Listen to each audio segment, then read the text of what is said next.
अस्सलाम वालेकुम दोस्तों, मैं तुहाडा अपना हकीम अहमद नीम अर्शद।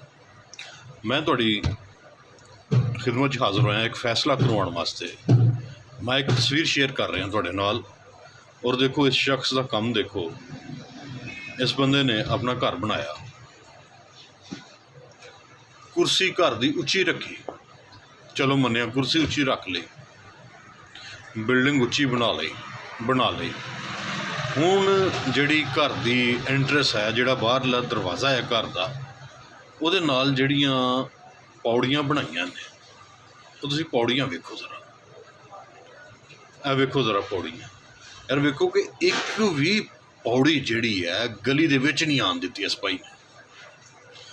आखिरी पौड़ी नाली दे उत्ते है।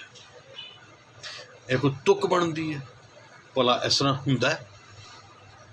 मैनू तो भाई होरी पाकिस्तानी नहीं लगती यार। देखो यार, अगर इन्होंने अपना घर उच्चा बनाया है तो फिर कम से कम गली दे विच अद्धी गली तो मल दे। इन्हां दी गेट की ढलान अद्धी गली दे विच आंदी, इन्हां दी पौड़ियां गली दे विच आंदियां। चलो जे पौड़ियां गली च नहीं सी लियाणियां तो फिर पिछों करके इंज करके इंज करके ते इंज करके आंदा जनाब। पूरी गली का बेड़ा गर्क होना चाहिए सी, लेकिन इन्होंने क्यों नहीं किया?